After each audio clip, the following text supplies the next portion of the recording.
on behalf of Kirk Billie, and also present is Bruce Rogo. Good morning, Mr. Rogo. Who will be handling the appeal in this case. And Kirk Billie is present in court. Thank you. Let's proceed. State, you want to announce your appearances, please? Reed Rubin, Frank Taman, Guy Singer, Christine Zaralbin for the state. Thank you. Subsequent to the entry of the verdict, we had filed a motion for new trial and renewed motion for judgment of acquittal. We'd be standing on the motion as written, specifically as it addresses the sufficiency issues on the second-degree murder verdict. The state wishes to make a response.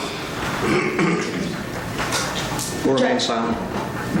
We're standing on our previously argued grounds in response to Ms. Ward's issue. Thank you. The court, there's no further argument on it from either side. The court will renew all of its previous rulings and deny the motion for new trial and the renewed motion for judgment of acquittal. Will be denied. Let's proceed. Are we proceeding to the sentencing now? Unless there's something else to come before the court. I have nothing else prior to sentencing unless... Let's go on to the sentencing. I do have your motion for downward departure, which I assume you're going to argue as part of the sentencing matter. Let's proceed. A number of people have appeared in court today. They're friends of Kirk Billie's, and many of them are members of the MICCOSUKEE tribe and relations of his. Most of the people will not be addressing the court, but I wanted to read into the record the names of the people who are in attendance so that you'll know who they are. Please. As I call your name, you can stand up. And what I'd like to have come forward: Wayne Billie, Kirk's father; Margaret Billie; Rhonda Billie, who is Kirk's 14-year-old daughter; Lauren Billie, who is Kirk's 3-year-old daughter; A.J. Billie, who is Kirk's 12-year-old son; and this is Kirk's immediate family that's standing before you. If you can just stand, but stay in your place. Rodney Billie, who is Kirk's brother; Derek Billie, who is Kirk's other brother; Louise Burt, who is Kirk's aunt; Betty Billie, over here, Kirk's aunt; Effie Osceola is Kirk's grandmother. We have Buffalo Tiger, who you've met before during the trial. Yes, good morning, sir. Chairman Billy Cypress, the chairman of the tribe. Good morning, sir. Terry Willie, who is a friend of Kirk's. And then in the back row we have Fritz Hellkamp, a friend of Kirk's, a non-tribal member, and Caroline Cravens with her 2 children, Ricky and Crystal, who are also non-tribal members. They all came today to and I'm sorry, Bobby Clay. I forgot Bobby Clay over there, who is also a tribal member, but not related. All of these people have come today because they wanted to show their support and love for Kirk Billie. As you've learned through the trial, they tend to be rather shy and unexpressive people, so most of them have asked that we speak for them to you. The court appreciates the fact that these folks are here to support Mr. Billie, and certainly we'll hear from you with regard to anything that they might want to say or that you might want to say on their behalf. Thank you. A few of the people would like to address the court briefly. I'd like to begin briefly with Margaret Billie, if you want to start. You can stand right here.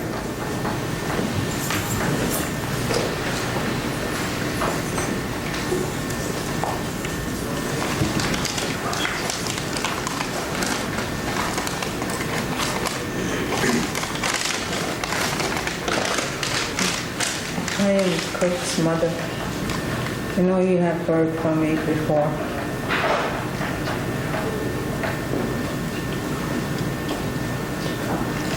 I'll read this for her. Today my son is before you, convicted in the death of his 2 sons. You have heard some things about my son, but I have known him my whole life. He is a good man, and he loved all his children, including Kurt and Keith. Please be sympathetic in your sentence so that he can come back to his family and his people, the MICCOSUKEE tribe. Thank you, ma'am. Also,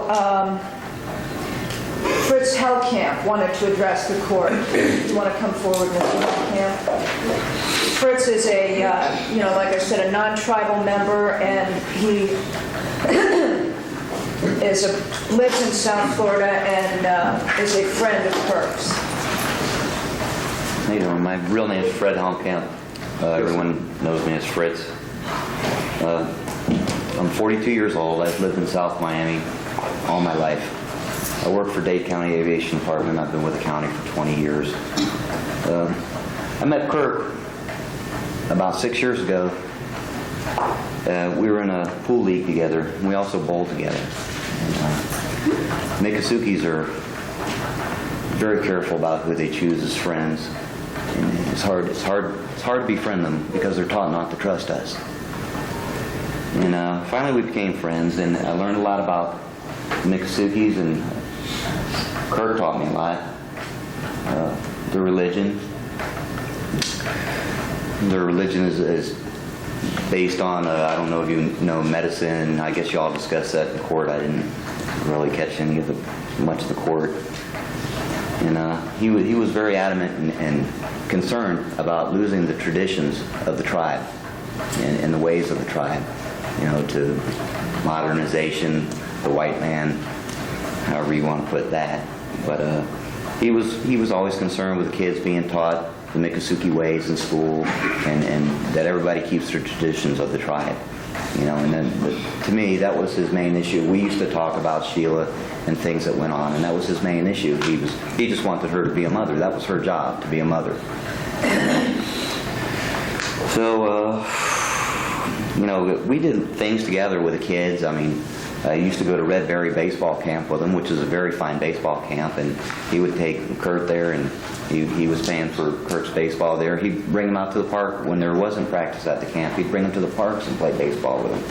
He'd bring them to my house and play with my kids, and they'd jump on the trampoline together. We went and had dinners together. Kirk was always great with his kids. I know he loved his kids. And one of the main themes with the tribe is to increase the numbers of the tribe, not to decrease the numbers of the tribe. I know in my heart he knows the kids weren't in there. I know that. He would never do that, I never seen him hit his kids or punish them in any way. That wasn't his job. That was the uncle's job. Terry's basically raising AJ. But that's his job. And to them, that's normal. That's the way of life. That's how it is. That's a religion. What you do to him today, he's still got to go back home someday and face the medicine man, and whatever his medicine might be. I'm sure Kirk probably fears that more than anything that's going to happen here. So in essence, he's going to get punished twice. And he's a good guy. I really think the world of him. He's a good person, and I ask you to be lenient on him. Thank you for your comments, sir. Caroline Cravens also came. She attended much of the trial, and she's been a friend of KIRK'S for some time, and she wanted to briefly address the court. Good morning, Your Honor. Basically, I'd like to say that I've been a friend of KIRK'S for a long time, and despite what was portrayed of him here, he is actually a very good person, and he was a very good father to those children. I feel that you should be lenient with him despite what has happened. It was a tragic accident and nothing more than an accident. And despite that, nobody more than him or anybody else wishes they could take back that day, but unfortunately we can't. But I think that his own family and everyone wishes that he could be back home with the tribe and soon, not a lengthy sentence. And if you could see it in your heart, to forgive him for this accident. Thank you. Thank you, ma'am. Buffalo Tiger?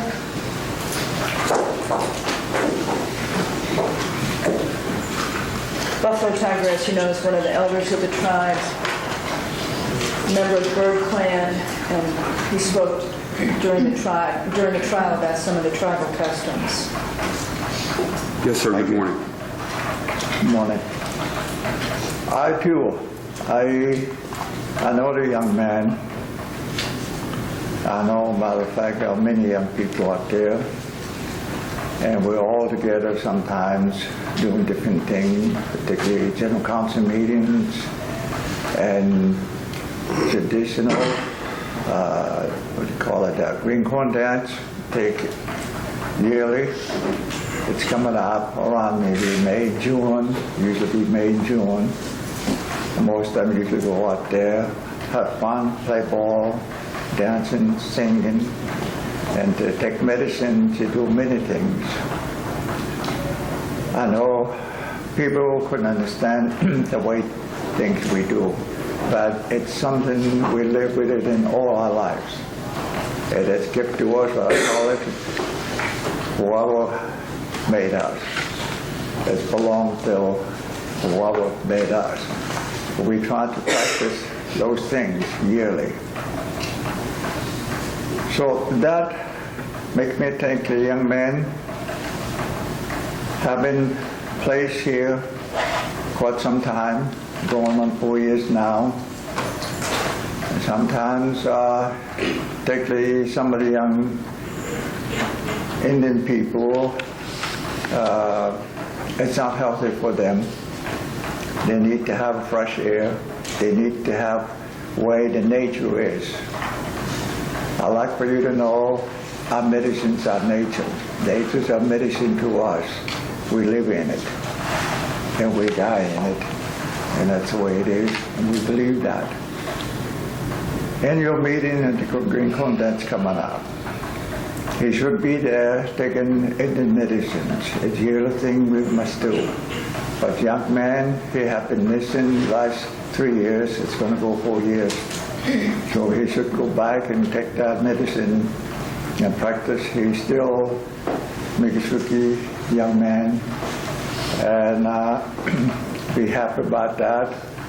And we'd be all happy to see that too, folks, because we don't care who. We all love the MICCOSUKEE people, and we all love everybody here in town, everywhere. We don't believe in destroying man. What the lady just says is true. Is it an accident? Did something happen? That happened. But our people have to see, they can see before we say this is a happen. We cannot use by guessing. We have to see what happened. I was asked once before we talk out there, but after 2 weeks, we have to decide it. What shall we do? Because too many young people have talking, doing things. We don't want that to happen. We want calm the community so people can live like always. So we did say that we all of us sleep that morning. We didn't get to see anything happen. But somebody else seems to know everything. But no one there, no one around that accident took place. So make us feel sad. But here we are, we're here now, we're talking to you. I'm happy people listen to us, how we feel about that. And I hope somehow he can go home with the rest of the family, enjoy his life, being young. He can do so much. We don't need him. We do need young boys and young girls, because we only about 1,000 MICCOSUKEEs How long the MICCOSUKEEs have lived in Florida? Many, many, many years. We've always been the smallest tribe here in the state of Florida. We are the first Seminoles come down from Alabama and Georgia afterwards. So we are proud to be here with you folks and do our things. We do our things what we love. We hope what you do, you love what you're doing. That's what we are, and we'd like to be what we are. Thanks so much. Thank you, sir. Chairman Cypress?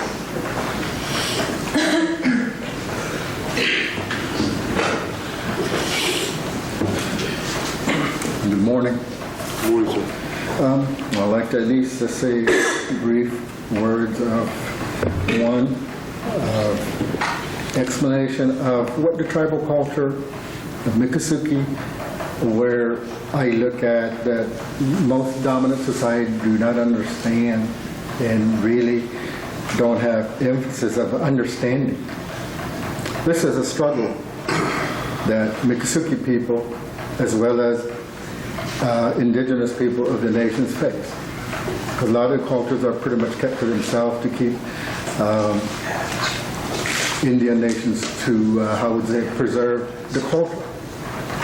And yet, I hear professors, experts, university people who say anthropologists know-how really don't do what we call really study, but really read up on academics of non-Indian writers and say this is their knowledge of obtaining to be an expert. And along the lines where state of Florida as a government, as MICCOSUKEE as the nation itself, we both have sovereign, but also where I represent the people of MICCOSUKEE to preserve their culture.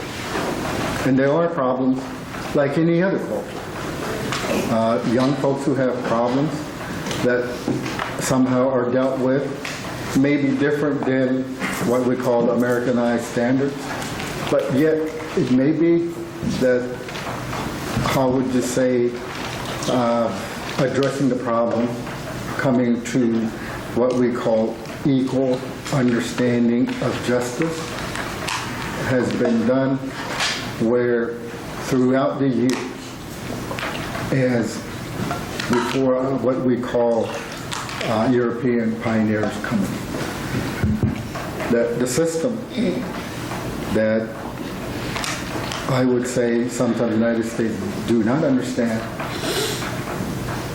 and kind of overlook it. And with that, being a small group, it makes it that much more of struggle. And the reason why I say this, throughout the trial, as a government, we have to look knowing that our culture is at stake, our future at stake, of our young folks, to preserve the culture. And with that, people concluded that everybody who talks about the case along the way said it was settled on a handshake. Your Honor, that was not a handshake. What it takes is a family, a grieving family, and the person who have caused the grief, extended family. And with young folks who are asked to understand this tragedy and look at what life means. And for a group to look at the problem and see how they can come up with a healing process. Over the years, being a small tribe today, what we call tribal members who are enrolled, about 490. Yet there may be more than 490, but not to enroll with MICCOSUKEE, but call themselves an independent, which means that they're not members of Seminole, not members of MICCOSUKEE, but be independent as for themselves. And this is a culture that everybody practiced, as the gentleman before me talked about the corn dance, the ceremony. This is what it takes to practice your culture. And young folks to, how would you say, understand what life is about. And with that, Your Honor, I hope that you would take some time looking at the balance of, one, laws are made for most dominant society, which I understand, the tribe understands, that you have a lot to deal with. The state of Florida has to deal with. But putting that aside and looking at, one, a very small group that is pretty much isolated in the Everglades by their choice because of what they believe in, practicing their